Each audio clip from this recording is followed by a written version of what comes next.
नमस्कार। आज हम जिस मामले पर बात करने जा रहे हैं वो सिर्फ एक क्राइम स्टोरी नहीं है। बिल्कुल नहीं। ये कहानी है उन आवाज़ों की जिन्हें जिन्हें अनसुना कर दिया गया। उन परिवारों की जो इंसाफ के लिए दर-दर भटके। और एक ऐसे सिस्टम की जो शायद तब जागा जब बहुत ज़्यादा देर हो चुकी थी। हाँ, बिल्कुल।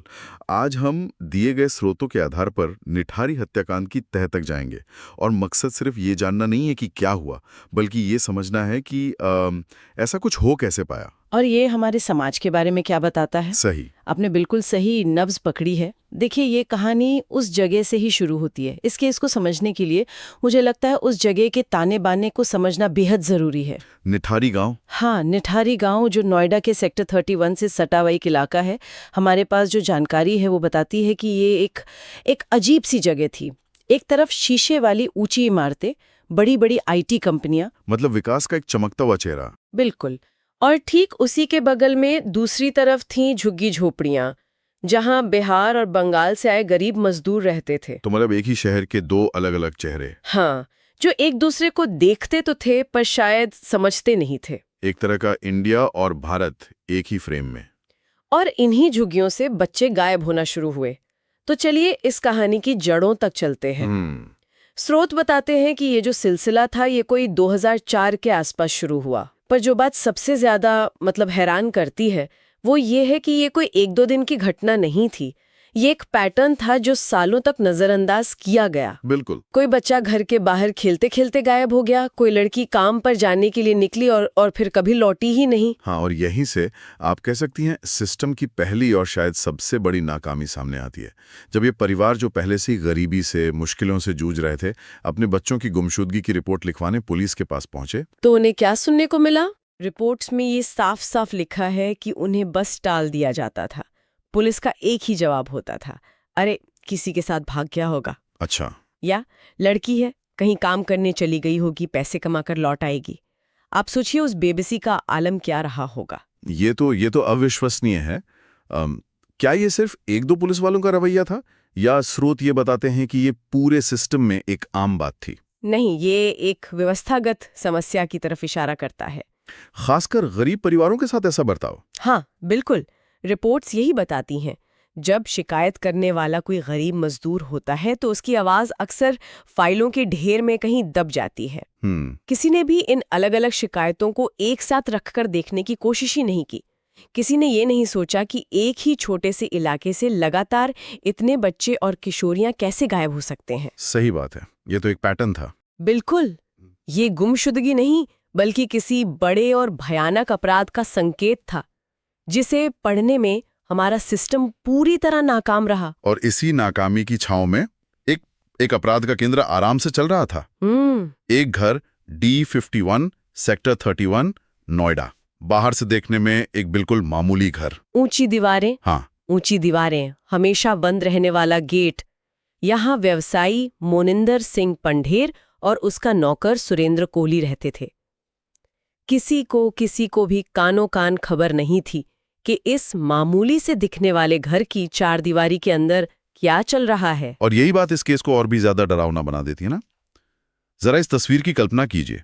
एक तरफ परेशान माँ बाप थानों के चक्कर काट रहे हैं, अपने बच्चों की तस्वीरें लेकर। धुंधली सी तस्वीरें लेकर गिड़गिड़ा रहे हैं, और ठीक उसी वक्त शायद कुछ ही किलोमीटर दूर ये घर एक तरह का हाउस ऑफ हॉरर्स बना हुआ था। दोनों चीजें एक साथ हो रही थीं। एक साथ एक तरफ सिस्टम का बहरापन था और दूसरी तरफ उस बहरेपन का फायदा उठाकर एक घिनौना सिलसिला चल रहा था। तो फिर ये पर्दाफाश हुआ कैसे? अगर सिस्टम इतना ही बेपरवाह था तो सच सामने कैसे आया? जरूर किसी ने हिम्मत दिखाई होगी। बिल्कुल। मामला तो सालों तक यूं ही चलता रहा, जब तक कि दिसंबर 2006 नहीं आ गया। अच्छा। एक और लड़की गायब हुई, लेकिन इस बार उसके परिवार ने हार नहीं मानी। उन्होंने पुलिस के उस टाल मटोल वाले रवैये को स्वीकार करने से इनकार कर दिया। रिपोर्ट्स बताती हैं कि उन्होंने लगातार दबाव बनाया, प्रदर्शन किए, और उनकी इसी जिद ने आखिरकार मीडिया का ध्यान अपनी ओर खींचा। तो मीडिया के आने से फर्क पड़ा? बहुत ज्यादा। जब मीडिया में खबरें आने लगी, तब जाकर पुलिस पर कार्रवाई का दबाव बना और पहली बार जांच को गंभीरता से लिया गया। और तब शक की सुई उसी D5 मकान की तरफ घूमी जिसके बारे में हम बात कर रहे थे। हाँ, और जब जांच शुरू हुई तो जो सामने आया उसने सिर्फ नोएडा या दिल्ली को नहीं बल्कि पूरे देश को सन्न कर दिया। क्या हुआ था? पुलिस ने घर के पीछे बने एक नाले और आसपास की जमीन की खुदाई शुरू की और वहां से जो निकलना शुरू हुआ वो किसी के भी रोंगटे खड़े कर सकता था। 1 मिनट, आप कह रही हैं कि एक घर के पिछवाड़े में? हाँ मतलब कंकालों का ढेर। क्या सच में ऐसा हुआ? हाँ बिल्कुल, एक के बाद एक बच्चों की खोपड़ियां, इंसानी हड्डियां, उनके फटे पुराने कपड़े, चप्पलें। अरे बाप रे। एक भयावह मंजर था। जांच टीमों ने दर्जनों प्लास्टिक के थैलों में इन अवशेषों को इकट्ठा किया। अब ये पूरी तरह साफ हो चुका था कि ये गुमशुदगी का मामला नहीं है। नहीं, ये तो कुछ और ही था। ये सिलसिलेवार हत्याओं का एक ऐसा मामला था जिसकी किसी ने कल्पना भी नहीं की थी।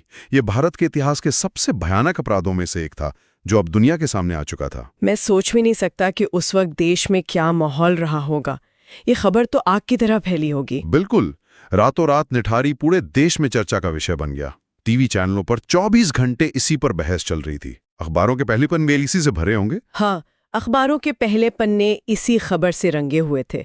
हर किसी के जहन में बस एक ही सवाल था, आखिर ये सब इतने सालों तक कैसे होता रहा? नोएडा जैसे एक आधुनिक, एक तथाकथित विकसित शहर के बीचों बीच ऐसा कैसे हो सकता था? और सबसे बड़ा सवाल पुलिस पर उठ रहा था कि आपने पहले कार्रवाई क्यों नहीं की? बिल्कुल। क्या ये सिर्फ लापरवाही थी या इससे भी गहरा कुछ और था? जाहिर है इसके बाद तो गिरफ्तारियां हुई होंगी। जांच में क्या सामने आया? सुरेंद्र कोहली और मोनिंदर सिंह पंधेर की भूमिका क्या थी? हाँ, जांच बहुत तेजी से आगे बढ़ी। सुरेंद्र कोहली को गिरफ्तार किया गया। नौकर को? हाँ, उसके नौकर को। और जांच से जुड़ी फाइलों से पता चलता है कि पूछताछ में उसने कई हत्याओं और उनके बाद की भयावह हरकतों की बात कबूल की। उसके बयान इतने विभत्स थे कि उन्हें सार्वजनिक तौर पर दोहराना भी नामुमकिन है। और घर के मालिक का क्या? मोनिंदर सिंह पंधेर। उसके साथ ही घर के मालिक मोनिंदर सिंह पंधेर पर भी गंभीर आरोप लगे। उसे भी गिरफ्तार किया गया। लेकिन मैंने पढ़ा है कि दोनों की भूमिका को लेकर जांच एजेंसियों में भी काफी भ्रम था। ऐसा क्यों? हाँ, ये इस केस का एक और जटिल पहलू है। देखिए, जो शुरुआती जांच यूपी पुलिस ने की और बाद में जो जांच सीबीआई ने अपने हाथ में ली, दोनों ने पंधेर की भूमिका को लेकर अलग-अलग निष्कर्ष निकाले। अच्छा। सीबीआई की थियरी मुख्य रूप से कोहली पर केंद्रित थी, जबकि कुछ सबूत पंधेर की संलिप्तता की ओर भी इशारा कर रहे थे। तो मतलब कंफ्यूजन था। बिल्कुल, और इस भ्रम ने कानूनी प्रक्रिया को और भी लंबा और पेचीदा बना दिया। इसने जाहिर है बचाव पक्ष को भी कई सवाल उठाने का मौका दिया। तो इन सब जांच, आरोपों और मीडिया की सुर्खियों के बीच वो परिवार कहाँ थे जिन्होंने अपने बच्चे खोए थे? मुझे लगता है कि कहानी का सबसे अहम हिस्सा तो वही है। बिल्कुल, इस पूरी कहानी का सबसे तकलीफदेह पहलू वही परिवार है। जो रिपोर्ट्स हमारे पास है उनमें उनका दर्द साफ झलकता है। तरी माता पिता ने बार बार एक ही बात कही, अगर हमारी पहली शिकायत को ही सुन लिया गया होता तो शायद हमारा बच्चा आज जिंदा होता। उनकी आवाज में गुस्सा था, बेबसी थी और एक ऐसा खालीपन था जो शायद अब कभी नहीं भर पाएगा। ये सिर्फ बच्चों की हत्या नहीं थी, ये उन परिवारों के भरोसे की भी हत्या थी, उनके सपनों की, उनकी उम्मीदों की भी हत्या थी। और फिर शुरू हुई होगी इंसाफ की लंबी लड़ाई। अदालतों में क्या हुआ? क्या उन परिवारों को न्याय मिला? न्याय की राह बहुत लंबी और थका देने वाली साबित हुई, जैसा कि अक्सर ऐसे मामलों में होता है। केस सालों तक अदालतों में चलता रहा। कई अलग अलग मामलों में सुनवाई हुई। कुछ केसों में सुरेंद्र कोहली को दोषी ठहराया गया और मौत की सजा भी सुनाई गई। और पंधेर का? वहीं मोनिंदर सिंह पंधेर को कई मामलों में सबूतों के अभाव में बरी कर दिया गया।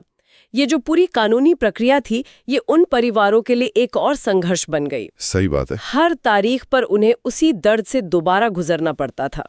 और इसमें मीडिया की भूमिका को कैसे देखा जाता है? क्योंकि एक तरफ तो मीडिया ने ही इस मामले को उजागर किया। हाँ, लेकिन क्या कोई दूसरा पहलू भी था? हाँ, मीडिया की भूमिका एक दोधारी तलवार की तरह थी। इसमें कोई शक नहीं कि मीडिया के दबाव के कारण ही ये मामला सामने आया और जांच को गंभीरता से लिया गया। ये एक बहुत बड़ा पॉजिटिव था। लेकिन दूसरी तरफ कुछ टीवी चैनलों पर जिस तरह की सनसनीखेज रिपोर्टिंग हुई, उसकी काफी आलोचना भी हुई।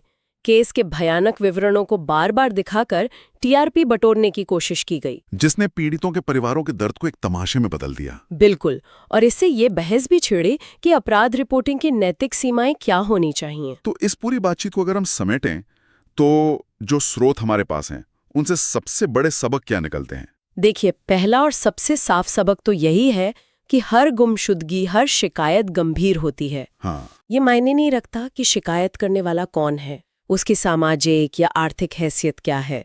एक आवाज जिसे अनसुना किया गया एक जान पर भारी पड़ सकती है। बिल्कुल। और दूसरा सबक सिस्टम की संवेदनशीलता से जुड़ा है। अगर पुलिस ने शुरुआती शिकायतों पर सिर्फ ध्यान ही दे दिया होता तो शायद कई जानें बच सकती थीं। ये लापरवाही नहीं, बल्कि ये एक आपराधिक लापरवाही थी। और तीसरा सबक शायद समाज के लिए है।